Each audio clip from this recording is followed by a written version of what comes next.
प्यारे बच्चों, आज हम हिंदी व्याकरण में वचन के बारे में कुछ विशेष बातें सीखेंगे कि हिंदी में कुछ शब्द सदा एक वचन होते हैं, यानी ऐसे शब्द हैं जिनसे हमें एक ही वस्तु का बोध होता है।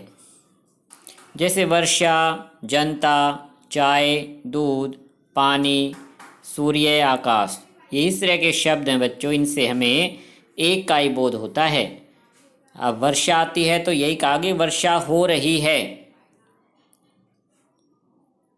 अपने प्रिय अभिनेता को देखने के लिए जनता दौड़ आई, तो जनता दौड़ आए नहीं बोला गया, यानी उसे बहुवचन में प्रयोग नहीं किया गया। जनता दौड़ आई यानी एक वचन क्रिया का ही प्रयोग है, तो एक वचन शब्द में प्रयोग है।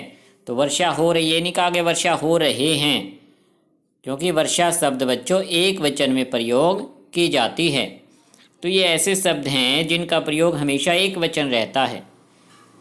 अब कुछ शब्द सदा बहुवचन होते हैं, जैसे आंसू, प्राण, हस्ताक्षर, दर्शन, बाल आदि। ये ऐसे शब्द हैं बच्चों जिनका प्रयोग बहुवचन ही होता है हमेशा।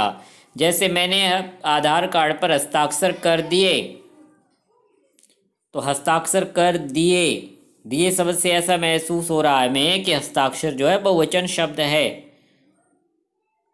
ये नहीं कहा गया कि मैंने आधार कार्ड पर हस्ताक्षर कर दिया। इस तरह से बोलना अशुद्ध दिखाई देता है, तो हस्ताक्षर कर दिए।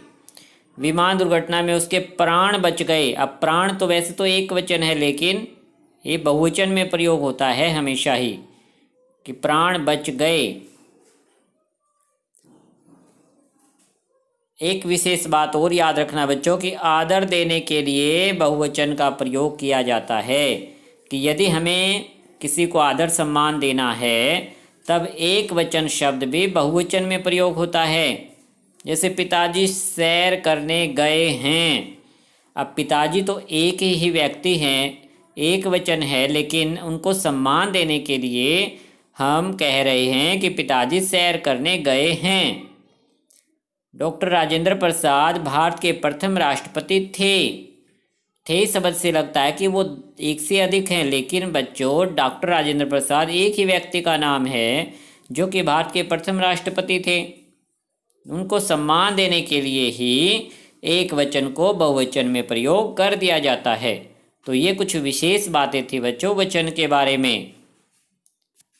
अब वचन की पहचान कैसे की जाती है, आइए देखते हैं कि वचन की पहचान दो प्रकार से हो सकती है।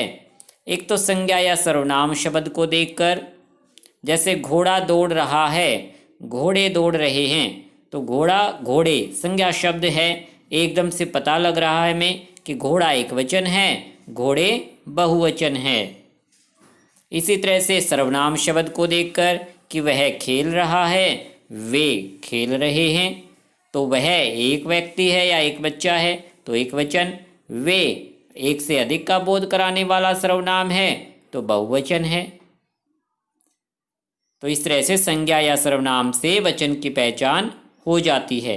दूसरा वचन की पहचान क्रिया को देखकर भी होती है, कि क्रिया से किस तरह पहचान करेंगे।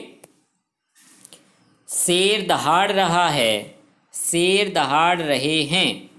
अब संज्ञा शब्द तो दोनों में एक वचन ही दिखाई दे रहा है, लेकिन जो क्रिया है बच्चों दहाड़ रहा है और दहाड़ रहे हैं, तो क्रिया को देखकर अंदाजा लगता है कि जो शेर है वहाँ एक वचन, दूसरे वाक्य में बहुवचन है, एक से अधिक हैं। इसी तरह दूसरा उदाहरण, फूल खिल रहा है, फूल खिल रहे हैं।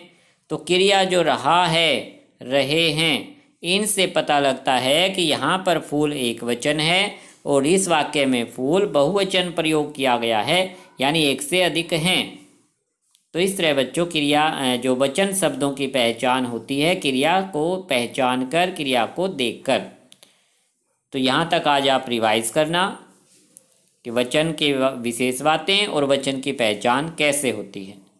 अच्छा बच्चों, धन्यवाद।